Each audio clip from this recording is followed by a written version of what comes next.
Chapter 34. Dick North had been doing the shopping on a Monday evening in Hakone and had just stepped out from the supermarket with a bag of groceries under his arm when a truck came barreling down the road and slammed into him.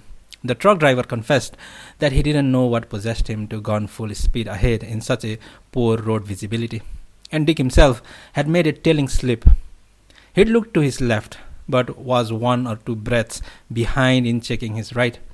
A common mistake among people who have lived overseas for any length of time and have just returned to Japan. You haven't gotten used to cars driving on the left-hand side yet. In most cases, you come away with chills, but sometimes it's worse. The truck sent Dick sailing into the opposite lane, where he was battered again by an incoming van. He died instantly.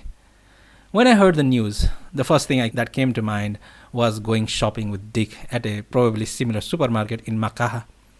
How knowledgeably he selected his purchases, how he examined the fruit and vegetables and unembarrassedly tossed a box of Tampax into the shopping cart. Poor bastard, unlucky to the last. Arm blown off in Vietnam when the guy next to him stepped on a mine, running around morning to night, putting out Ame's smoldering cigarettes, now dead on the asphalt holding onto a load of groceries. His funeral saw him return to his rightful family, his wife and children. Neither Ame nor Yuki nor I attended. I borrowed the Subaru back from Gotenda and drove Yuki to Hakone that Tuesday afternoon. It was at Yuki's urging. Mama can get by on her own. Sure, there's the maid, but she's too old to do anything and she goes home at night. We can't leave Mama alone up there. Yeah, it's probably good for you to spend some time with your mother, I said.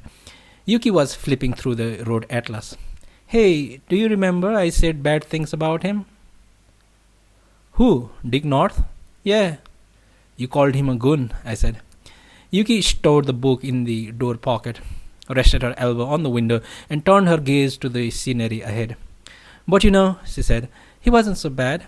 He was nice to me. He spent time telling me how to surf and all. Even without that arm, he was a lot more alive than most people with two arms. Plus, he took good care of Mama. I know. But I said nasty things about him. You couldn't help yourself, I said. It's not your fault. She looked straight ahead the whole way. She didn't turn to look at me. The breeze blowing in through the window ruffled her bangs. It's sad, but I think he was that sort of person, I said. A nice guy, maybe even worthy of respect. But he got treated like some kind of fancy trash basket.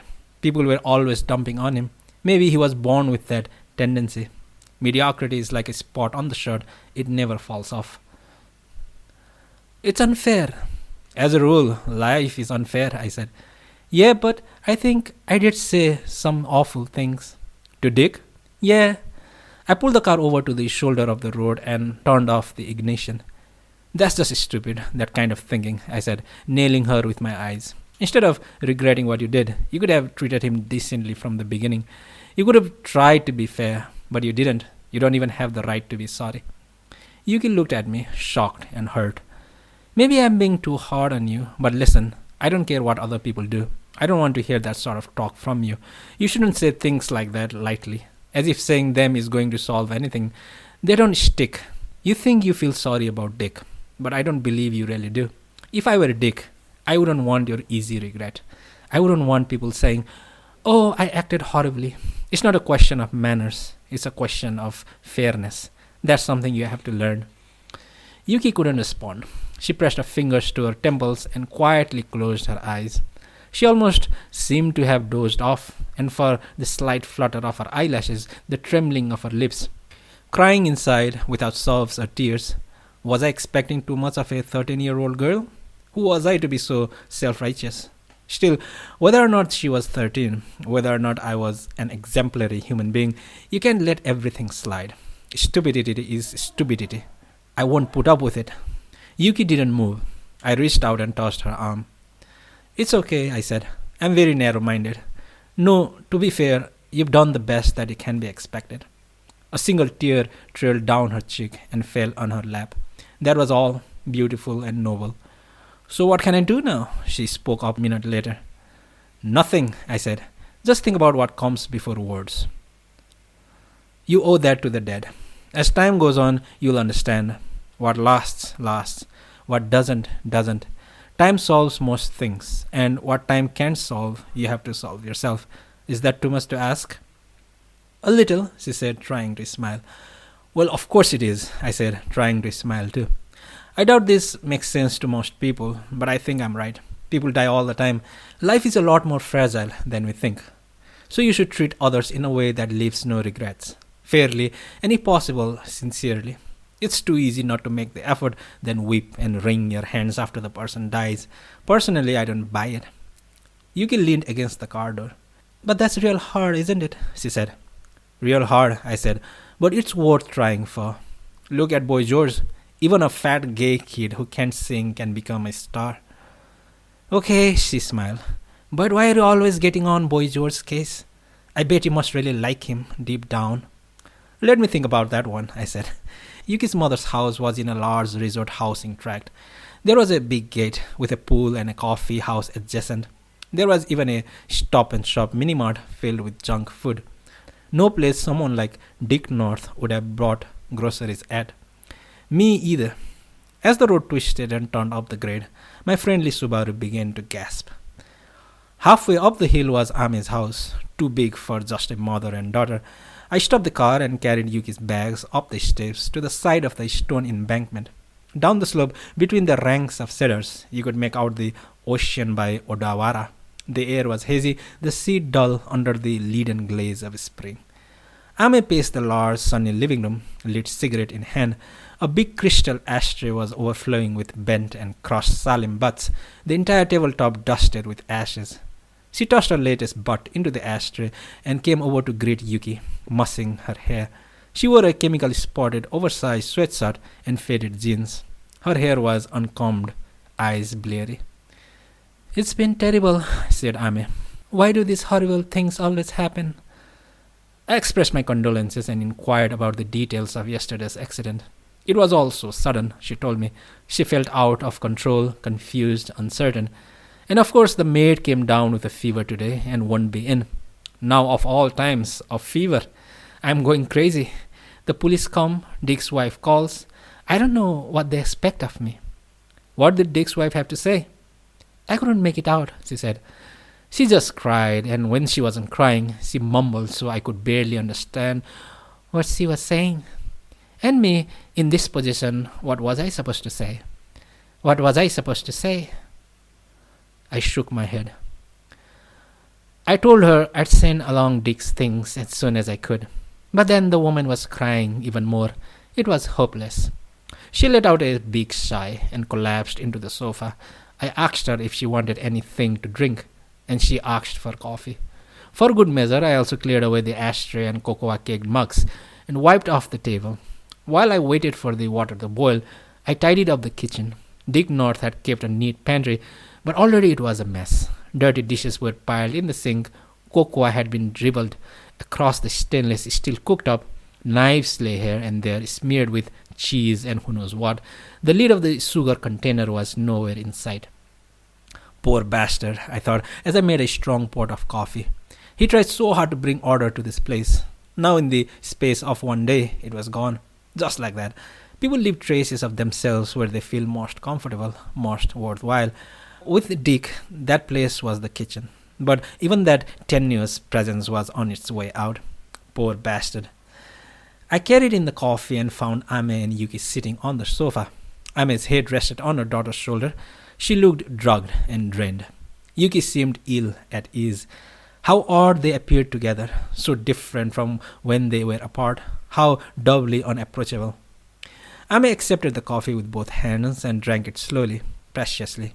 The slightest glow came to her eyes. You want anything to drink? I asked Yuki.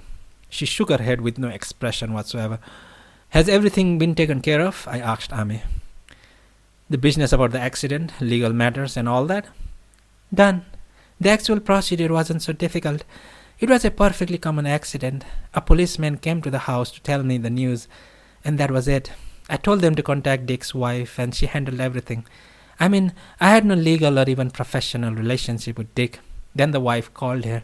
She hardly said a word. She just cried. She didn't even scream. Nothing. A perfectly common accident. Another 3 weeks, and Ame couldn't remember there ever was someone in her life named Dick North. Ame was the forgetful type, and unfortunately, Dick was forgettable. Is there anything I can do to help? I asked. Well, yes, Dick's belongings, she muttered. I told you I was going to return them to her, didn't I? Yes. Well, last night I put his things in order, his manuscripts and typewriter and books and clothes. They all fit in one suitcase. There wasn't that much stuff, just one suitcase full. I had to ask, but could you deliver it to his wife? Sure. Where does the family live? I don't know exactly. Somewhere in Gotokuji, I know. Could you find out for me? Yuki showed me the study where Dick's things were. Upstairs, a long, narrow garret at the end of the hall, what had originally been the maid's room. It was pleasant enough, and naturally, Dick had kept everything in immaculate order. On the decks were arranged 5 precision sharpened pencils and an eraser, an unqualified still life. A calendar on the wall had been annotated with meticulous handwriting. Yuki leaned into the doorway and scanned the interior in silence. All he could hear were the birds outside. I recall the cottage in Makaha. It had been just as quiet, and there had been birds too. The tag on the suitcase, also in Dick's hand, had his name and address. I lugged it downstairs. With his books and papers, it was much heavier than it looked. The weight, yet another reminder of the fate of Dick North. There's not much here to eat, said Ame. Dick went out to do the shopping and then all this happened. Don't worry, I'll go to the store, I said. I checked the contents of the refrigerator to see what she did have. Then I drove down to town, to the supermarket where Dick had spent the last moments of his life, and purchased 4 or 5 days' worth of provisions. I put away the groceries and Ame thanked me. I felt like I was merely finishing up the task that Dick had left undone. The 2 women saw me off from atop the stone embankment, the same as in Makaha, only this time nobody was waving. That had been Dick's role. The 2 stood there, not moving, gazing down on me, an almost mythological scene, like an icon. I heaved the grey suitcase into the back seat and slid behind the wheel. Mother and daughter were still standing there when I turned the curve and headed out of their sight. The sun was starting to sink into an orange sea. How would they spend the night, I wondered. That one-armed skeleton in the eerie gloom of the room in Honolulu, it was now clear, was Dick North. So, who could the other 5 be? Let's say my old friend, the rat, of course, dead several years now in Hokkaido. Then May for another. Then left 3. 3 more. What was Kiki doing there? Why did she want to show me these 6 deaths? I made it down to Odawara and got on the Tokyo-Nagoya expressway, exiting in Sangenjaya. I navigated my way into the suburbs of Setagaya by map and found Dick North's house. An ordinary 2-story suburban home, very small. The door and windows and mailbox and entry light, everything seemed to be in miniature. A mongrel on a chain patrolled the front door. There were lights on inside the house, the sound of voices. Dick's wake was in progress. At least, he had somewhere to come home to. I took the suitcase out of the car and hauled it to the front door.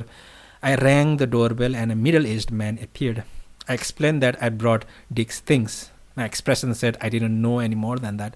The man looked at the name tag and grasped the situation immediately. Very much obliged, said the man, stiff but cordial. And so, with no more resolve than before, I returned to my Shibuya apartment. 3 more, I thought.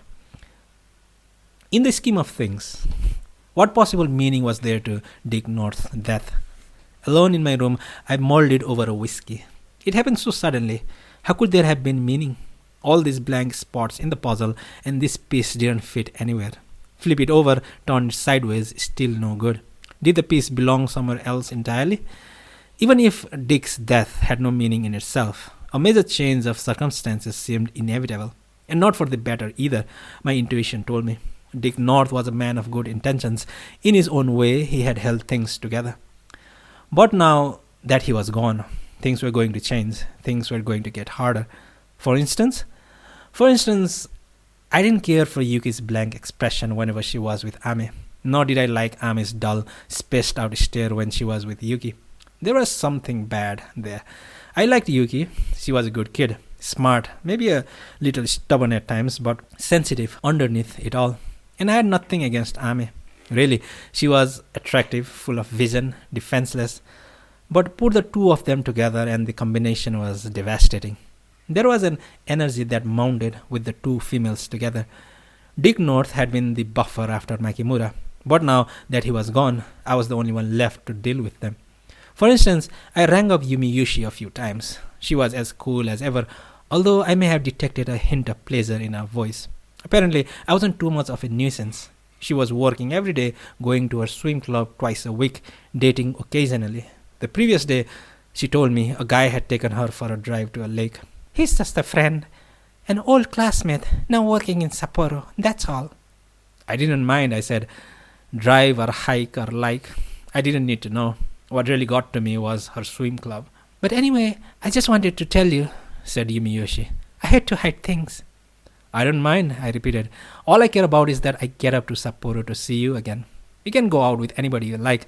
That's got nothing to do with us. You've been in my thoughts. Like I said before, I feel a bond between us. Once again, she asked me what I meant. And again, my heart was in my words. But the explanation made no sense. Typical me. A moderate silence ensued. A neutral to slightly positive silence. True, silence is still silence, except when you think about it too much. Gotenda looked tired whenever I saw him. He'd been squeezing trysts with his ex-wife into an already tight work schedule. All I know is I can't keep this up forever, he said, sighing deeply. I'm not cut out for this living on the fringes. I'm a homebody. That's why I'm so run down. I'm overextended, burned out. You ought to go to Hawaii for a break, I said. Just the two of you. Wouldn't I love to, he said, smiling weakly. Maybe for 5 days, lying on the beach, doing nothing. Even 3 days would be terrific. That evening, I'd gone to his condo in Ozabu, sat on his chic sofa with a drink in my hand, and watched a compilation tape of antacid commercials he'd appeared in, the first time I'd ever seen them. 4 of his building elevators without walls or doors are rising and falling at high speeds like pistons. Gotenda is in a dark suit, briefcase in hand, every inch the elite businessman. He's hopping back and forth from elevator to elevator, conferring with his boss in one, making a date with a pretty young secretary in another, picking up papers here, rushing to dispatch them there. 2 elevators away, a telephone is ringing.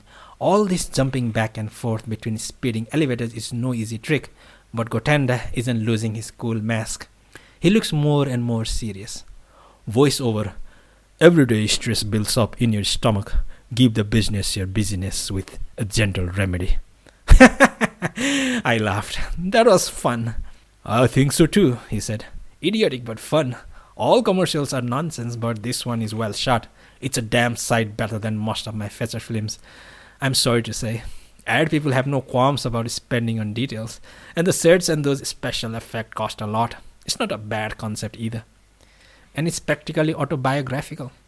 You said it. Boy, does my stomach get stressed out. But let me tell you, that stuff doesn't do a damn thing. They gave me a dozen packs to try, and it's a wonder how little it works. You really do move, though, I said, rewinding the tape by remote control to watch the commercial again. You're a regular Buster Keaton. You might have found your calling. A smile floated across Gotenda's lips. I'd be interested. I like comedy. There's something to be said when a straight man like me can bring out the humor of a routine like that. You try to live straight in this crazy, crooked, mixed up world. That's what's funny. You know what I mean? I do, I said. You don't even have to do anything especially funny. You just act normal. That alone looks strange and funny. Acting like that interests me. The type of actor simply doesn't exist in Japan today. People always overact when it comes to comedy. What I want to do is the reverse, not act. He took a sip of his drink and looked up at the ceiling. But no one brings me roles like that. The only roles they ever bring into my agency are doctors or teachers or lawyers. You've heard me go on about this before, and let me tell you, I'm bored. I'd like to turn them down, but I'm in no position to reject anything, and my stomach takes a beating. Gotenda's first antacid commercial had been so well received, he'd made a number of sequels. The pattern was always the same. If he wasn't jumping back and forth between trains and buses and planes with split-second timing, he was scaling a skyscraper with papers under his arms or tightrope walking between offices. Through it all, Gotenda kept a perfect deadpan. At first, the director told me to look tired, like I was about to keel over from exhaustion. But I told him no, that it'd come off better if I just played it straight. Of course, they're all idiots. They didn't go for it at all. But I didn't give in. I don't do these commercials for fun, but I was sure about the right way to do it. I insisted. So they shot it two ways, and everyone liked mine much more. And then, of course, the commercial was a success, so the director took all the credit. He even won some kind of prize for it. Not that I care. What eats me is how they all act so big, as if they thought the whole thing up. The ones with no imagination are always the quickest to justify themselves. Gotenda switched off the video and put on Bill Evans' record. All these idiots think they're so sharp. They got me dancing on their pinheads. Go here, go there, do this, do that, drive this car, go out with that woman. It's a bad movie of a bad life. How long can it last? Maybe you ought to just toss it and start again from scratch. If anyone could do it, you could. Leave your agency and take your time paying back what you owe. Don't think I haven't thought about it. If I was on my own, that's what I'd do. Go back to square one and join some theater group. I wouldn't mind, believe me. But if I did, my ex-wife would drop me just like that. She grew up under pressure, star system pressure, and she needs people around her who feel that pressure too. If the atmosphere drops, she can't breathe. So if I want to be with her, I haven't got a choice, said Gotenda with a smile of resignation. Let's talk about something else. I could go on until morning and still not get anywhere. And so he brought off Kiki. It was because of Kiki that Gotenda and I had become friends, yet he'd hardly heard a word out of my mouth about her. Did I find it hard to talk about her? If so, he wouldn't insist. No, I told him, not at all. I told him that Kiki and I got together entirely by chance and that we were living together soon after that. She borrowed into my life so unobtrusively, I could hardly believe she hadn't always been there. I didn't notice how extraordinary it was at the time, but when I thought it over later, the whole scenario seemed completely unreal, and when I put it into words, it sounds silly, which is why I haven't told anyone about it. I took a drink, swirling the ice in my glass.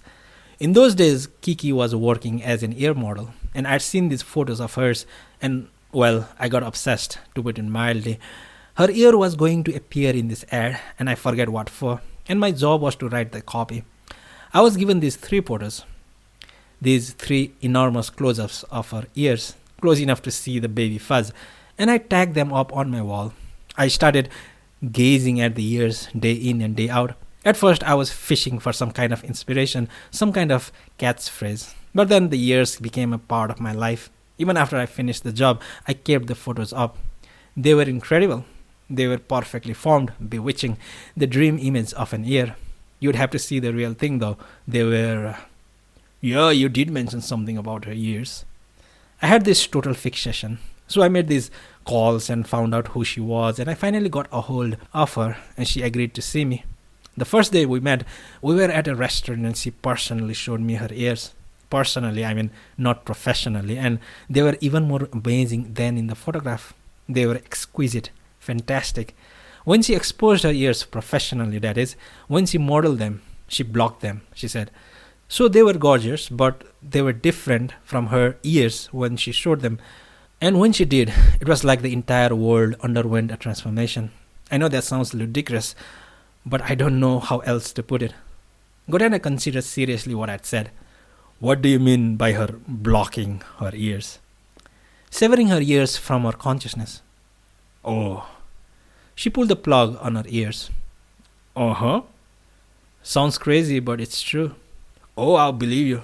I'm honestly trying to understand. Really, no kidding. I eased back into the sofa and looked at a painting on the wall. Her ears had special power. They were like some great whirlpool of fate sucking me in, and they could lead people to the right place. Gotenda pondered my words again. And, he said, did Kiki lead you anywhere, to some right place? I nodded, but didn't say more about it. Too long and involved to explain.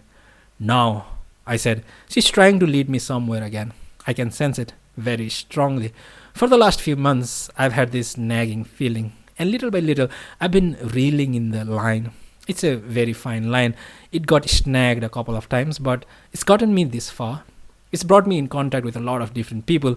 You, for instance. You're one of the central figures in this drama. Still, I can get a grip on what's going on. Two people I knew have died recently. One was May, the other was a one armed poet. I don't know what's going on, but I know something is. The ice in the bucket had all but melted, so Gotenda fetched a new batch from the kitchen to freshen both of our drinks. So you see, I'm stuck too. I picked up again, just like you. No, there you're wrong. You and I are not alike, Gotenda said. I'm in love with one woman, and it's a dead end kind of love, but not you. Maybe you're confused and wandering in a maze, but compared with this emotional morass I've gotten myself dragged into, you're much, much better off. You're being guided somewhere. You've got hope. There's possibility of a way out, but not for me, not at all. That's the big difference between us. Well, maybe so. I've been clinging to this line from Kiki. That's all I can do for now. She's been sending these signals, these messages. So I spend my time trying to stay tuned in. Do you think, Gotenda started cautiously, that there's a possibility Kiki's been killed? Like May? Uh-huh. I mean, she disappeared so suddenly. When I heard May was murdered, right away I thought about Kiki. Like maybe the same thing happened to her. I didn't want to say it before. And yet I'd seen her in downtown Honolulu, in the dim dusk light. I'd actually seen her, and Yuki knew it. Just something that crossed my mind. I didn't mean anything by it, Gotenda said. Sure, the possibility exists, but she's still sending me messages, loud and clear. Gotenda crossed his arms for a few minutes, pensive. He looked so exhausted, I thought he might nod off. Night was stealing into the room, enveloping his trim physique in fluid shadow. I swirled the ice around in my glass again and took a sip. That was when I noticed a third presence in the room. Someone else was here besides Gotenda and myself. I sensed body heat, breathing, and odor. Yet it wasn't human. I froze. I glanced quickly around the room, but I saw nothing. There was only the feeling of something solid but invisible. I breathed deeply. I strained to hear. It waited, crouching, holding its breath. Then it was gone. I eased up and took another sip. A minute or two later, Gotenda opened his eyes and smiled at me. Sorry, seems we're making a depressing evening of it, he said. That's because, basically speaking, we're both depressing people, I said. Gotenda laughed but offered no further comment.